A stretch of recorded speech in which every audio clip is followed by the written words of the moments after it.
Good morning. This is the Sports 2.0 show, the horse racing edition of the Sports 2.0 show. This is Friday, July 9th, 2021. I am the host, Rodney Knuppel. I've got Ace with me this morning. Good morning, Ace. How are you this morning? Good. How about yourself? I'm doing wonderful. I appreciate you guys having me this morning. And I've also got Alex. Alex, how are you this morning? I'm very well, thank you. How are you doing?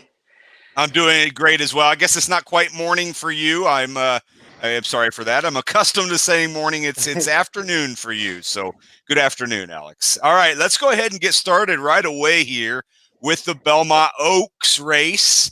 And Ace, I'm going to go ahead and let you just get started. We're going to kind of cut right to it. And Belmont Oaks going on this weekend. Go ahead. So I think the Belmont Oaks, the Belmont whole card this weekend is phenomenal. Several stakes races, a lot of graded stakes races. And I'm going to give you a little tip here. Toss the favorite. 1-1 Santa Barbara coming over from Ireland. I know it's Ryan Moore. I know it's Aidan O'Brien. 1-1.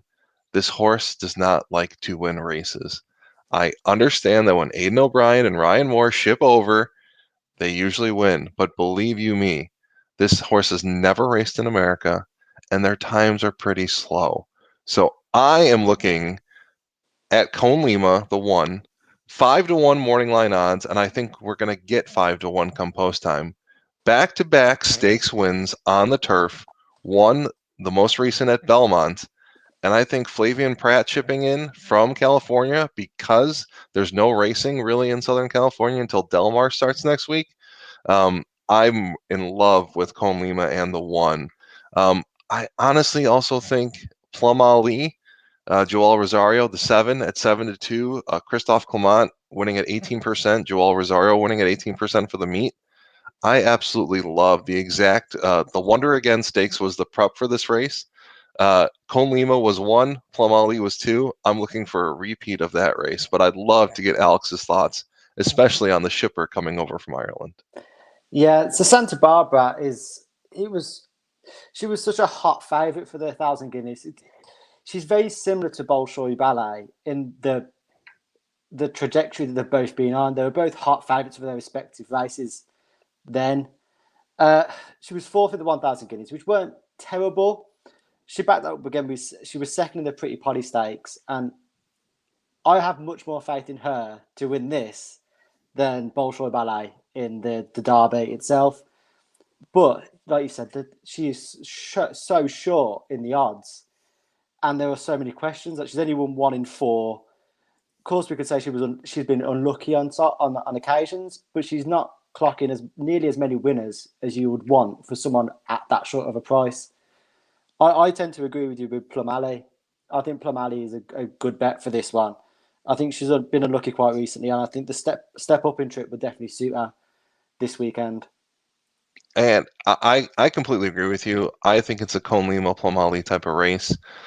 I'd be fine if there was a shipper with Ryan Moore and Aidan O'Brien who just won every race, even though they've never been here in America. I completely understand when some of those more dominant horses come in. But even that last race where she took second by a neck, right? Which just, I can't even imagine running 1.25 miles and losing by that short of a distance.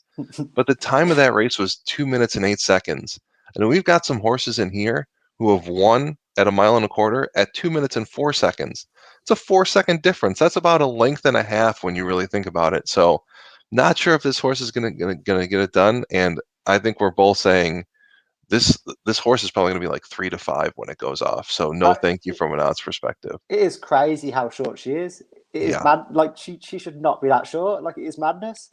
The only thing that she's got going for her, and to be fair, this is why she was the favourite in the Guineas as well, is because she's so highly regarded by Aidan O'Brien. So it depends how much you take that at face value, or are you going to rely on that? Because at the minute, her performances on the track are not backing up why she's so highly regarded. But out of the 2 O'Brien horses that are coming, she is the one that I think has the better chances. But at the price, like, nah, not happening.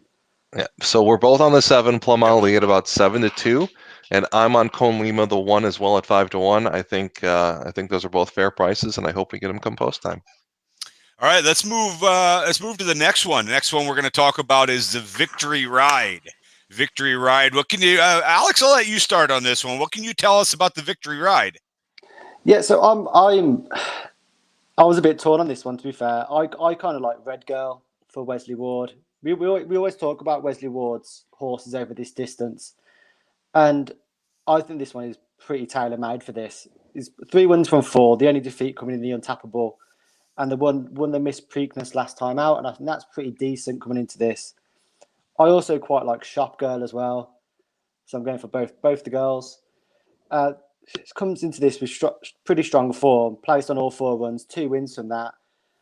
I think it's more of a value pick, but it's definitely an interesting contender. Yeah, so it was second last time out in the 4-sighted. I kind of struggle with this one a little bit, but either of them two, I'll be willing to take on Australasia, who's unbeaten, to be fair. So I am actually with you on Red Ghost and Wesley Ward, the 6, 10-1. What interests me about this race is there's so many horses that are going to go right up to the lead, and you've got a lot of speed in this race. But who's actually going to be able to take back? And I know it's only 6.5 furlongs, usually sprint distance. But who's going to take back and be able to stalk just behind that early pace and then pounce come towards the end? I very much like Red Ghost, especially at the odds of 10-1. Back-to-back wins. I know they weren't the most impressive wins at the graded stakes that some of these other horses are running at, but I think Australasia 2-1, soft favorite. I get that they're undefeated. Your Shop Girl pick is one from the clouds at 20-1, but you know what? This race really sets up for someone who can come off the pace. So if Javier Castellano and Christopher Clement come up with a plan for Shop Girl to sit right behind the early speed, I can see it. This is probably the toughest race in the sequence at Belmont this weekend, and I'm going to give you another chance to look at. I don't know what it is about Super Sensational, the 5 at 8-1. I like Flavian Pratt jumping on a board. Has been quite unlucky in some of the stakes races that they've raced in recently. But then again, they've been racing against Claire Air, Travel Column, some of the bigger names in the filly division. So I like your 6. The 6 is my top pick, Red Ghost, but I also like 5 Super Sensational. So I think we're all in agreement here. We're going to toss the favorite. Yeah? Tossing the favorite again. Toss them right out. And we got some value plays. Favorites, are we? No, not at all. Yeah, so it looks like the Victory Ride is going to be 1 o'clock tomorrow Eastern, while the Belmont Oaks is the first one we did is closer to 4 o'clock Eastern. So those are the first 2. Third one we're going to get to, and Ace, we'll start with you, is the Belmont Derby. Belmont Derby on this one. So go ahead, Ace. So I don't know what it is, but with these races being back to back, I very much like, and this is going to be controversial. We talked about it on our first show. I like the 5 du jour. I like Super Sensational in the previous race, and I like du jour in this one. Here's what's going to be the talk of Twitter if this horse wins. So this was a previous Bob Baffert trained horse. It's owned by his wife, Natalie Baffert, and now it's being trained by Bill Mott. It's won its last 3 races. The last one was a $500,000 turf win. It's got Flavian Pratt chipping in again. I really like du jour. If I was going for another price, even though du jour is going to be 9-2 and probably float up to 5-6-1, I like Sainthood trying the turf for the first time, the 4 at 10-1. This one entered the Kentucky Derby, was 11th, did not like the trip, but he did take a good second in the Jeff Ruby Stakes that was on all weather, the synthetic surface, and synthetic surfaces usually transfer over to turf racing. So not picking any favorites here. I like du jour at 9-2 and Sainthood at 10-1. What about you, Alex? You've actually just spoken about the 2 horses that I've written down, along with Bolshoi Ballet, who I think I just bashed for a couple of lines. Mm-hmm. The du jour is the pick that I think is going to win this. The trainer's record on turf is just, you need to be taking it very seriously. The grade 2 at Churchill Downs last time makes him a proper player in this, but I'll speak about Bolshoi Ballet. I didn't fancy him for the Epsom Derby earlier in the year because, again, when we talk about Santa Barbara, we are relying on what Aidan O'Brien is saying. He won a pair of Grade 3s in Ireland, but like that was nowhere near the caliber of horse that he come up against at the Epsom Derby or in the Belmont Derby this weekend. His best serve is on the softer surface as well, and I would be amazed if he wins this weekend. I'll be very shocked. I would be shocked as well. And 7-5 morning line odds, yet again, hammering the connections of Ryan Moore, Aidan O'Brien. I just don't see it. That last race, I mean, it's a mile and a half. I get it that he probably doesn't want to go a mile and a half, but absolutely no showing really hurts. And shipping over to the United States, I mean, both of those Aidan O'Brien shippers, they raced in June. It's not like they got over here, got a lot of training in. It was basically ship them, race them. If they win, they're probably going to stay. If not, they're going right back overseas. I really don't know what his plan with Bolshoi Ballet would have been if he would have won the Derby. Because if he would have won the Derby at Epsom, he would not have been going to Belmont this weekend. He would have been targeting the King George Ascot. But I don't know why he's kind of deterred away from that kind of track, because he could still go to Ascot. But instead I don't know whether he's tried maybe testing the waters in the States, and if it works over there, he'll stay there. I don't know. But I'm not on board with Bolshoi Ballet. And I probably will never be now. I don't blame you one bit. So for the Belmont card, we're not going any favorites in the big stakes races at all. I love it. None of the favorites. Wow. You guys are, this is a bold week for you guys, huh? No Very favorites? much so. Yeah, Very much so. I like it. Well, let's move to the fourth one. The fourth one we're going to talk about is the Robert Dick race. Whose turn? It's Alex. You get to start first on this one. This is in Wilmington, Delaware, coming up this weekend. Go ahead, Alex. Yeah, so I think this is pretty straightforward, to be fair. I think Blame Debbie's going to win this. I think Graham Motion has his record in this race, eight wins since '99, and Blame Debbie's 2 wins, two thirds in 8 starts. I just like her quite a lot. Like when you're scouring through the card, like she's the one that kind of stands out for me.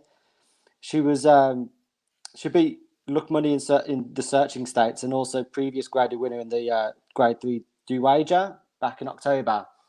And to be fair, it's Motion's record in this race that has really swung me towards this horse.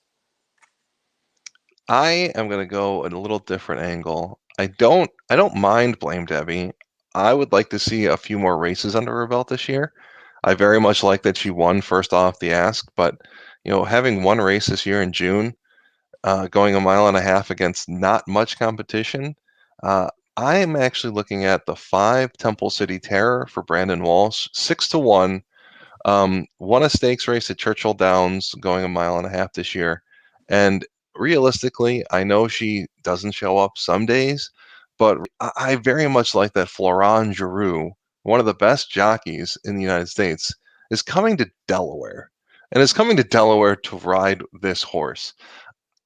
I think realistically, the pace sets up for someone to come just from off the pace, and I would not be surprised if it goes Temple City Terror the 5 over Delika the 8, just like the previous discussion.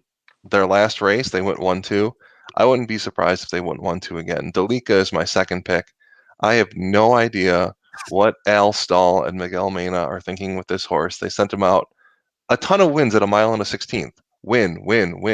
And then they go, oh, let's try him at a mile and a half. That's a little bit longer, and horse didn't really like it. So I'm happy that they're cutting them back. But still, I can see your horse winning. I just like to see Blame Debbie have at least one more race under her belt for this year. But yet again, we're not going with any of the favorites here. No, we're going with some middle prices. We'll see now if we make it a full house of non-favorites. Yeah, for sure. Yeah. So we got one more to get to. The Delaware Handicap is the last race we're going to talk about. And it looks like Alex will go, or Ace will go ahead and start with you on this one. So the Delaware Handicap, it's a mile and a quarter on the dirt. It's for fillies and mares 3-year-olds and upwards. And I honestly don't think this field is very strong for a $400,000 Grade 2 race. I am looking towards Dream Marie. I think she's finally woken up. She's going to be 4-1, ridden by Jersey Joe Bravo, who doesn't come to Delaware a lot, but he's winning at 30% when he does. And I also like that the trainer, Matt Williams, he's only brought one horse to Delaware, and he's won with that horse. I think he's going to continue that. A win last out in the Obeah Stakes, coming from off the pace at 1.16 miles. But then again, 4-1 odds. I'm not in love with anyone here. Alex, who did you like?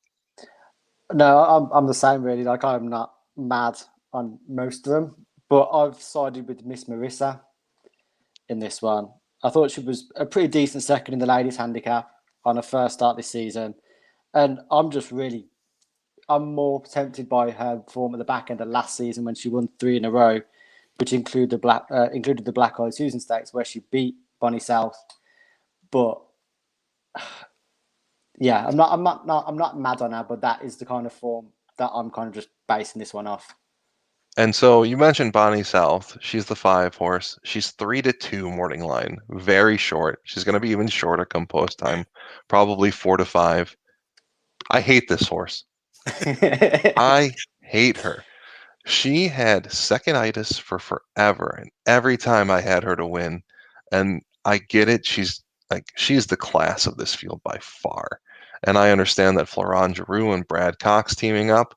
They've won the Kentucky Oaks twice at least together the last couple of years. Brad Cox trained, obviously, the Belmont winner this year and had the Kentucky Derby favorite this year.